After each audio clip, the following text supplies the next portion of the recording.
O Senhor esteja convosco, Ele está no meio de nós. Proclamação do Evangelho de Jesus Cristo, segundo Marcos. Glória a vós, Senhor. Naquele tempo, Jesus chamou os 12 e começou a enviá-los 2 a 2, dando-lhes poder sobre os espíritos impuros. Recomendou-lhes que não levassem nada para o caminho, a não ser um cajado, nem pão, nem sacola, nem dinheiro na cintura. Mandou que andassem de sandálias e não levassem 2 túnicas. E Jesus disse ainda: quando entrardes numa casa, ficai ali até vossa partida. Se em algum lugar não vos receberem, nem quiserem vos escutar, quando sairdes, sacudi a poeira dos pés, como testemunha contra eles. Então, os 12 partiram e pregaram que todos se convertessem. Expulsavam muitos demônios e curavam numerosos doentes, ungindo-os com óleo. Palavra do Senhor. Glória a vós, Senhor.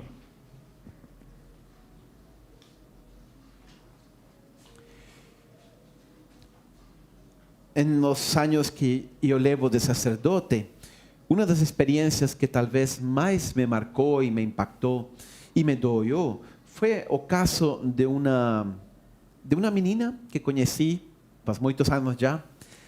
Ela teve uma juventude muito atribulada, muito difícil, foi muito rebelde, fugiu de casa, provou tudo o que podemos provar na vida. Enfim, era muito rebelde, estava afastada de Deus. Mas pouco a pouco a vida foi passando e aí ela se tranquilizou e casou. Mas toda aquela juventude deixou marcas profundas no corpo, na psicologia dela. Então o casamento começou a dar problemas. Aí foi que eles me buscaram, eu conhecia o marido, e aí eles vieram comigo. E eu comecei a acompanhar essa menina naquela época. Mas realmente era muito difícil. Tinha muitos problemas, mas o pior de tudo é que ela estava muito sumida em uma grande depressão. Ela não via esperança por nenhum lado. Tudo era negativo e tudo percebia ela como que não daria certo. Pois bem, passou um tempo, lutamos, oramos, mas no momento que menos esperávamos, ela se suicidou. E foi um golpe muito duro, porque eu estava perto deles, do casal, e lhe conhecia bem, e não esperávamos isso. Sabíamos que estava mal, mas isso me impactou muito e me fez pensar, eu pensava, quais são os alicerces da esperança cristã? Como ter essa casa? Lembram que Jesus falava de uma casa construída sobre rocha, uma casa que tivesse realmente esse alicerce de rocha que nada pudesse derrubar, especialmente a esperança. Essa experiência me fez meditar muito sobre a esperança. Não basta o simples otimismo. O otimismo está baseado apenas em uma disposição psicológica. É o pensamento positivo. Em troca, a esperança é uma atitude teológica. Está baseada no poder de Deus, no amor de Deus. O otimismo, como digo, depende unicamente de nossa vontade, de tomar a decisão, de pensar positivo, de ir para frente, mas não é capaz de transformar o mundo, a vida, as coisas ruins que acontecem. O otimismo pode ajudar, mas ele é muito fraco. Agora, a esperança cristã, ela coloca sua fé e sua confiança no amor e no poder de Deus.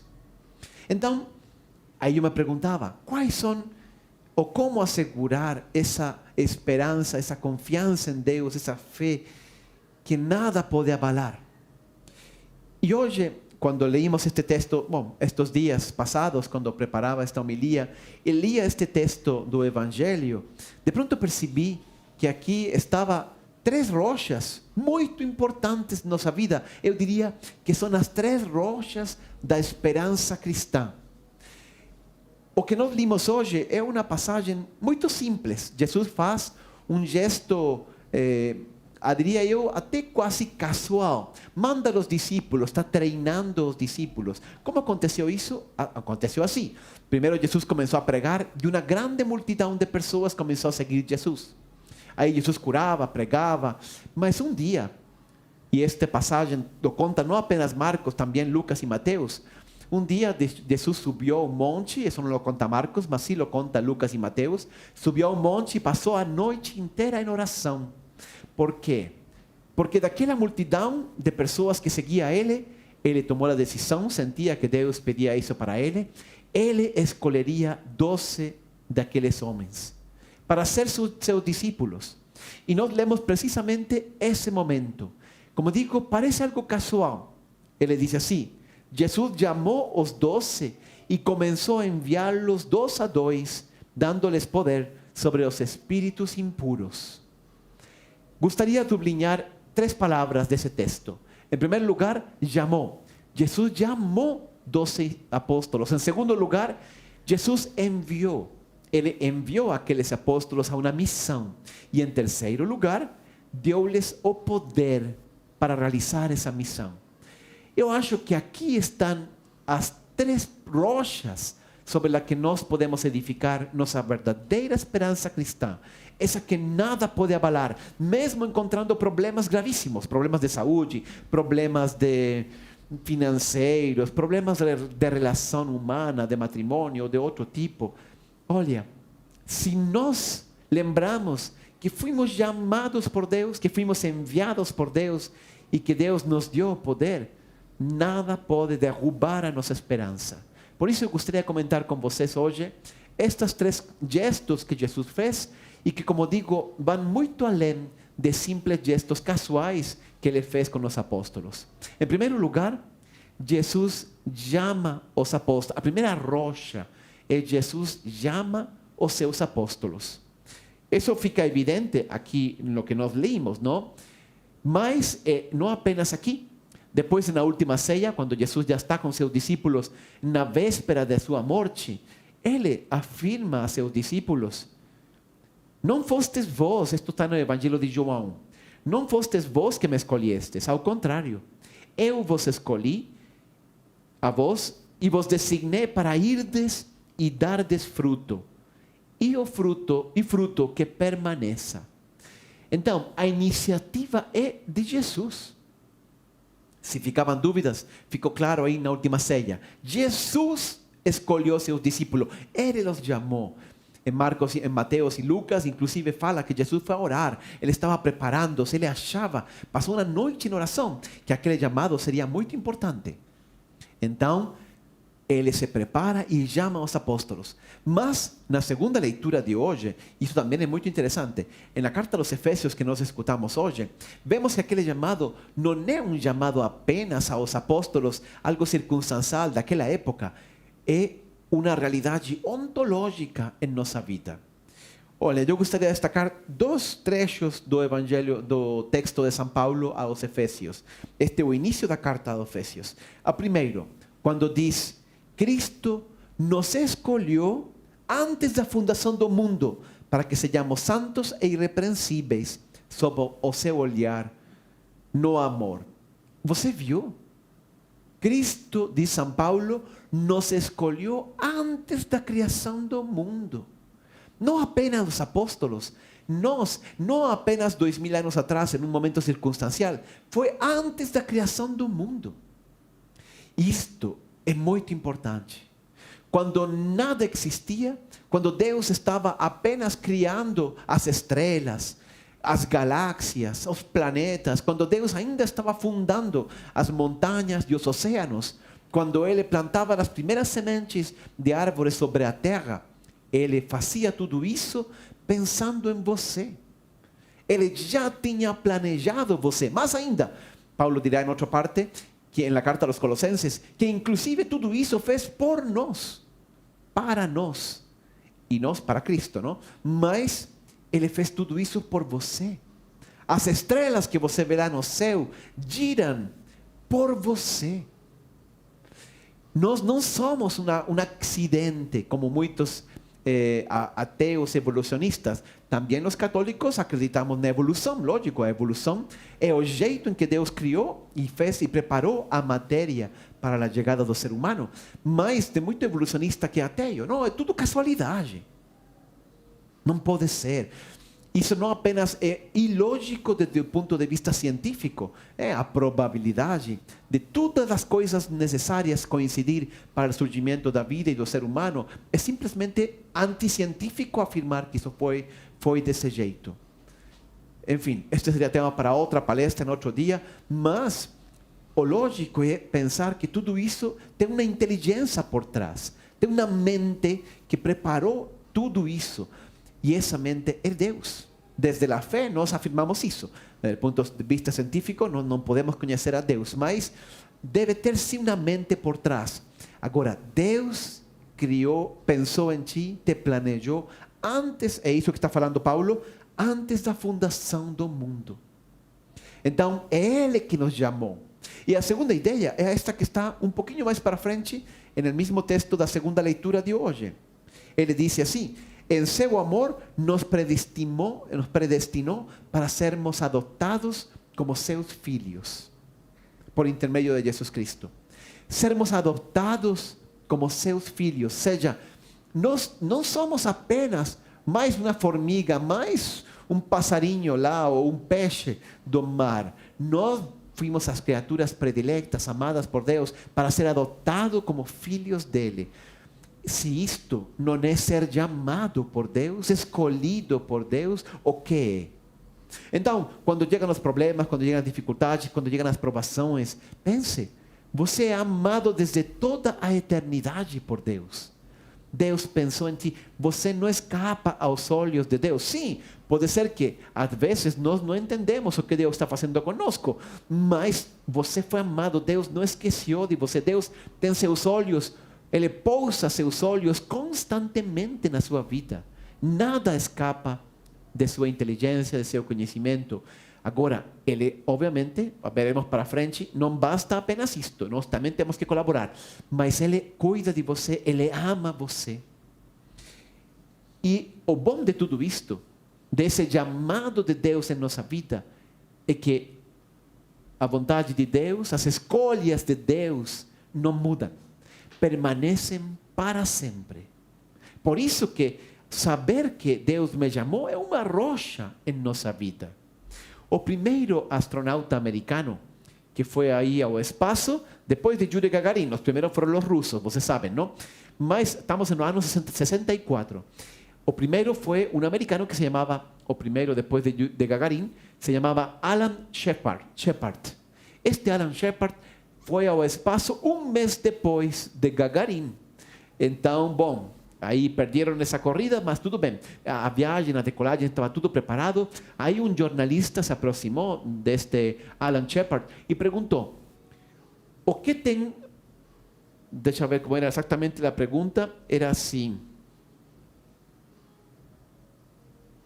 de que depende, essa era a frase, de que depende o sucesso da missão? Perguntou o jornalista. De que depende o sucesso da missão? E este Shepard respondeu assim: olha, depende de que nos próximos dias Deus não mude as leis da física. Não? Graças a Deus era um jeito de dizer, isto está tudo sob controle, não? Mas isso é verdade. Deus é consistente. Deus, sim, não muda as leis da física. Imagine o mundo, um dia tem gravidade e ao dia seguinte não tem. Não, Deus nunca muda as suas escolhas. Ele é consistente. Uma vez me dizia uma senhora, me dizia: padre, eu tive um pai muito impredecível. Eu sofri muito quando era criança, porque nunca sabia como meu pai ia me tratar. Não sabia se o pai ia me abraçar ou ia me castigar.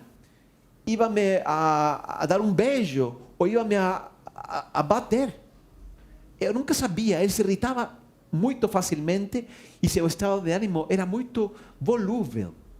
Pois bem, isso é tremendo, isso realmente é horrível. Pais instáveis geram também filhos inseguros. Pois bem, Deus não é assim.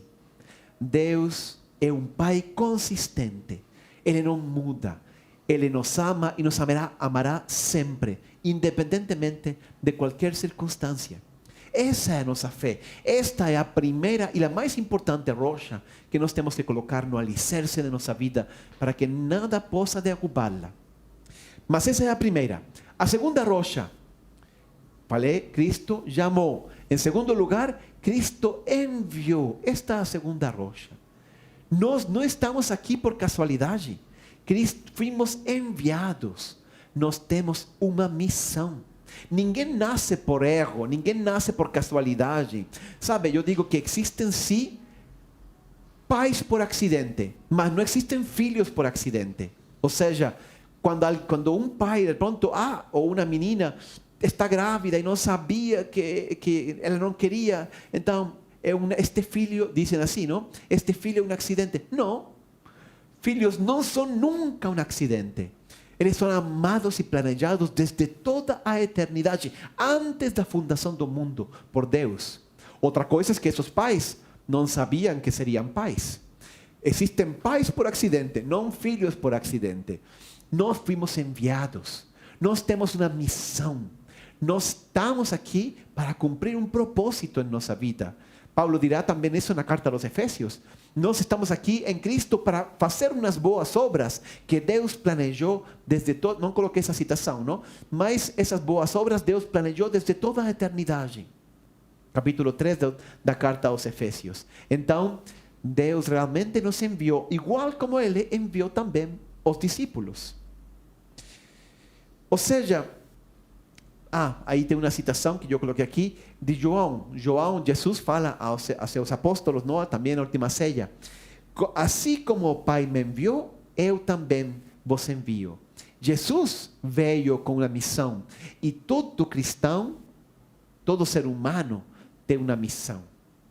Então, a vida é para ser doada, para ser entregada. Nós não estamos aqui por nossa causa. Eu não nasci para me satisfazer, para minhas necessidades, para meus caprichos. Eu fui enviado e, portanto, a minha vida tem uma dimensão de saída para frente. Eu estou aqui para servir. O próprio Jesus dizia isso.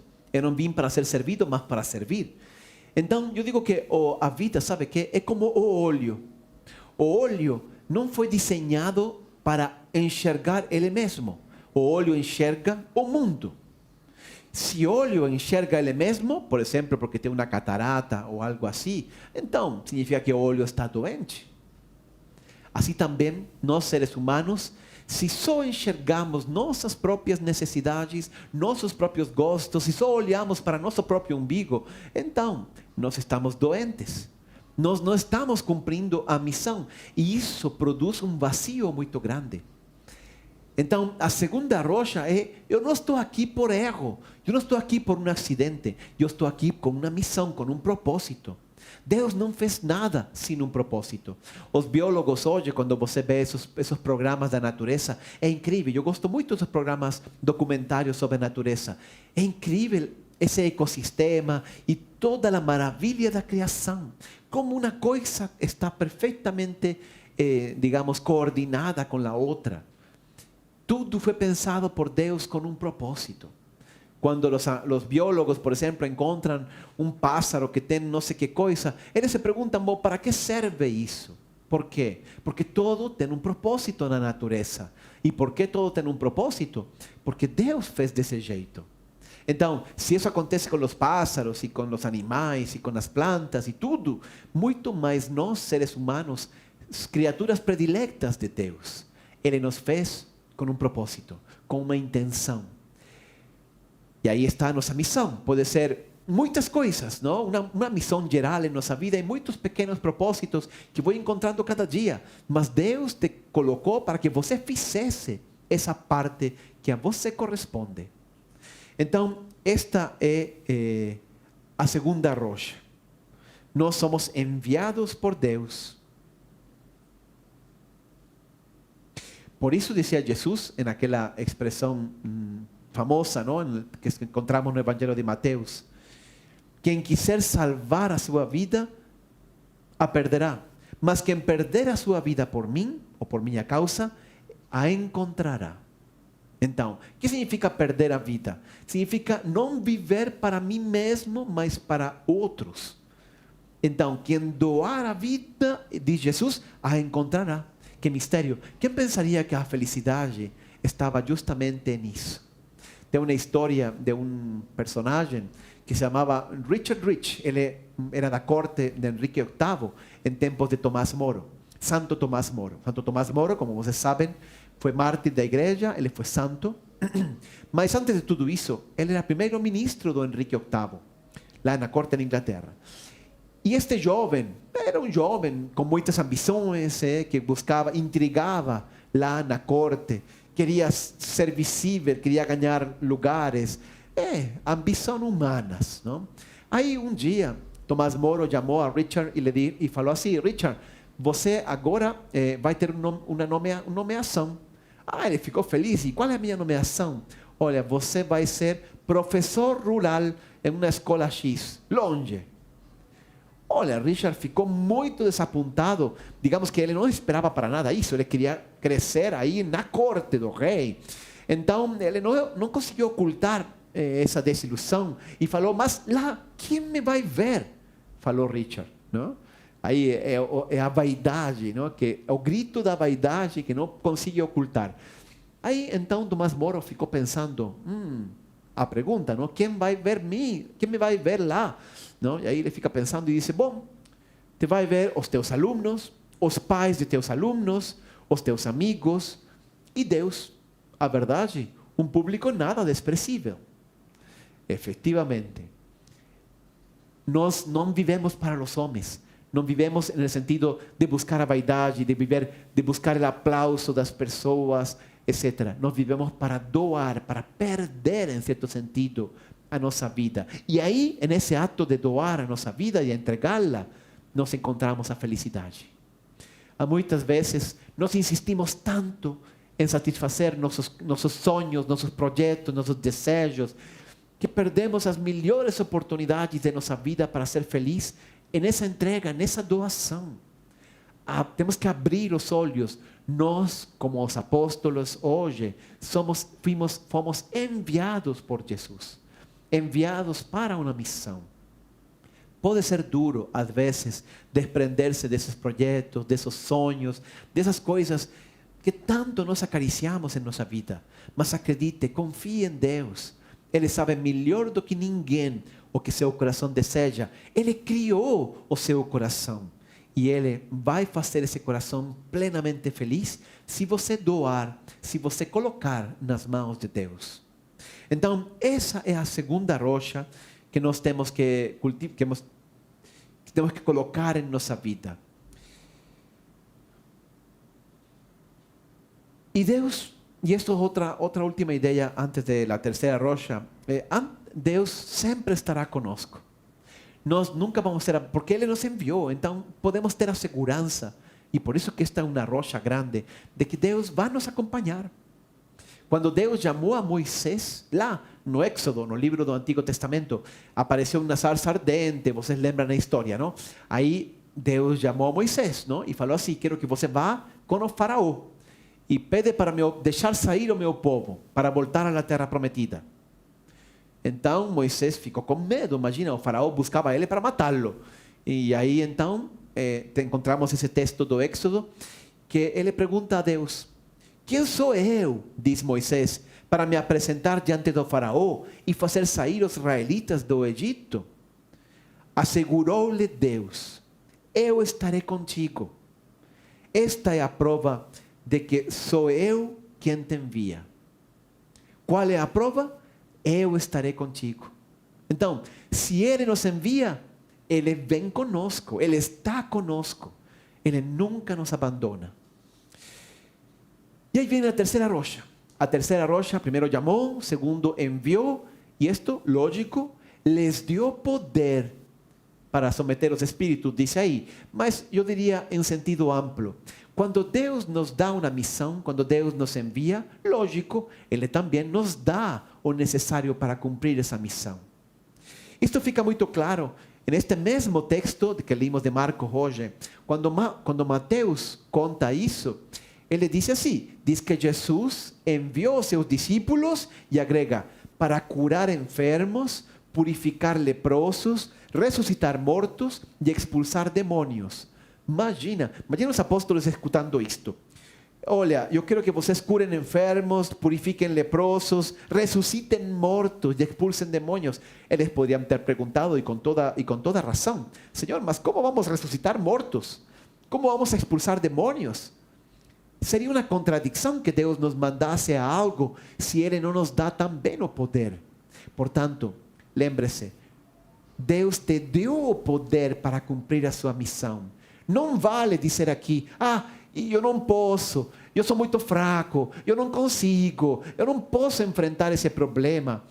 Como que isto aconteceu? Eu não vou poder aguentar. Não, Deus nunca permitiria em tua vida algo maior que as forças e o poder que Ele te deu. Então nós podemos estar tranquilos. Também São Paulo diz isso na carta aos Romanos: nunca seremos tentados além de nossas forças. Isso é verdade. Nunca, porque Deus nos dá o poder para enfrentar qualquer coisa. Santo Agostinho, que era muito inteligente e que sempre fazia essas brincadeiras de palavras, dizia em uma oração: Deus me dá o que me pede e me pode pedir o que quiser. Mais ou menos, perdão pela tradução, mas mais ou menos essa ideia. Me dá, por favor, o que você me pede e depois me pode pedir o que quiser. É assim. Deus, de fato, Ele sabe disso. Sabe que nós somos fracos, sabe que nós não conseguimos sozinhos. Então, Ele nos dá o poder. Do mesmo jeito que Ele fez com os apóstolos.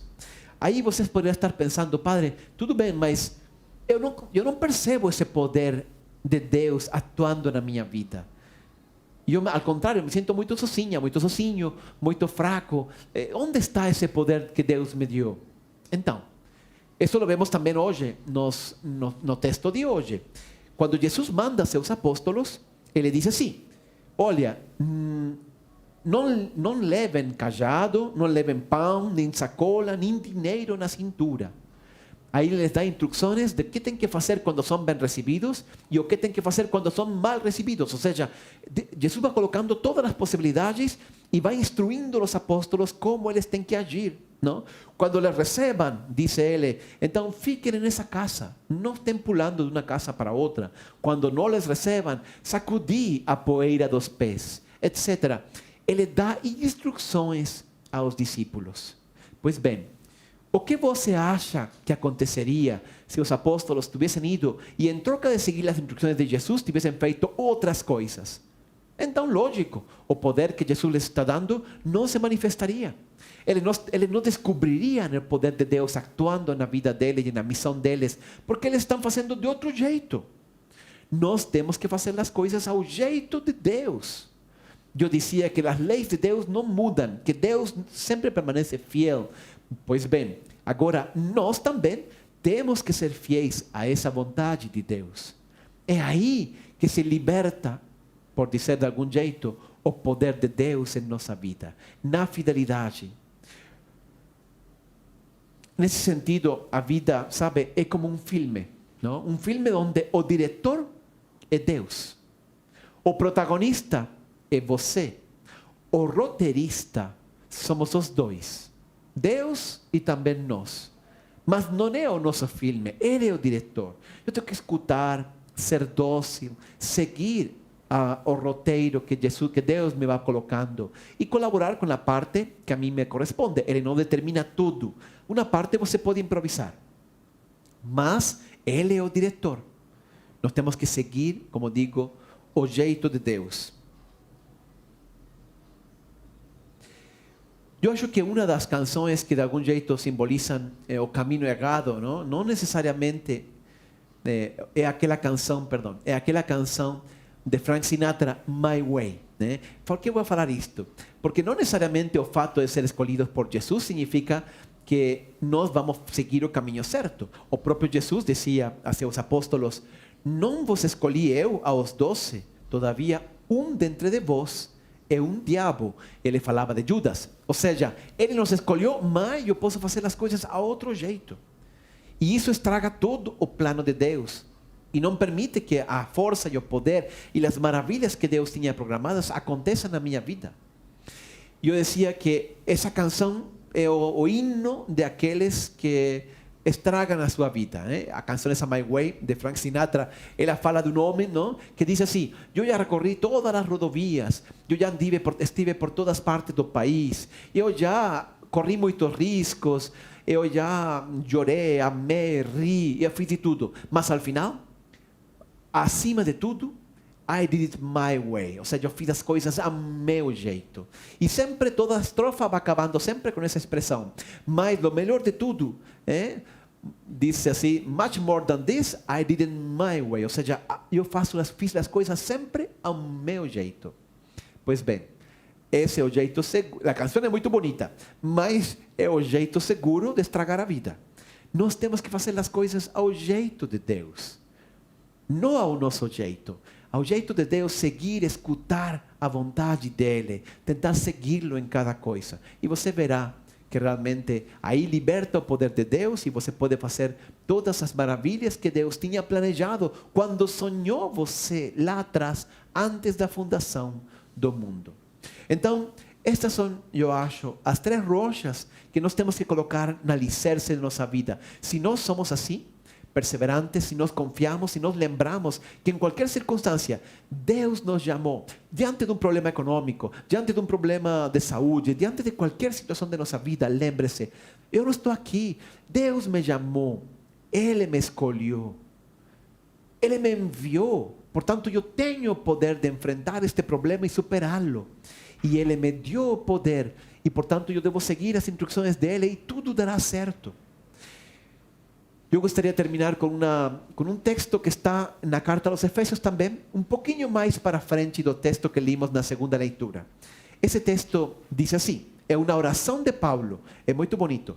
Ele diz assim: oro ainda para que os olhos do vosso coração, os olhos dos corações dos Efésios, não, sejam iluminados, para que saibais qual é a real esperança do chamado que Ele vos fez, quais são as riquezas de sua herança e qual é a incomparável grandeza do seu poder. Eu gostaria de destacar 3 palavras. Primeiro, quando diz quais saibais qual é a real esperança do chamado, ou seja, Deus nos chamou. Isso nos tem que dar uma grande esperança, uma segurança total. Em segundo lugar, qual é a riqueza da herança? Ou seja, porque nós somos enviados, porque nós fomos chamados e depois enviados, Ele nos promete uma herança, um prêmio. E finalmente, quais são a riqueza da herança? E em terceiro lugar, qual é a incomparável grandeza de seu poder? Paulo é consciente, se nós abríssemos os olhos de nossa alma, se nós víssemos isto, então não existiria nenhum problema, nenhuma, digamos, terremoto em nossa vida que pudesse nos derrubar, que pudesse nos fazer perder a esperança até o ponto de cair na depressão. Eu sei que na depressão tem uma componente também fisiológica, não me refiro a isso, mas sim àquela falta de esperança total, falta de norte, falta de segurança, quando os alicerces de nossa vida são mexidos profundamente, que às vezes na vida acontece isso. Então, oramos também agora para que Deus abra os olhos de nossa alma, para que sejam iluminados e, como São Paulo diz, conhecer o chamado de Deus, a riqueza da herança e a incrível e incomparável riqueza do poder de Deus. Que assim seja. Vamos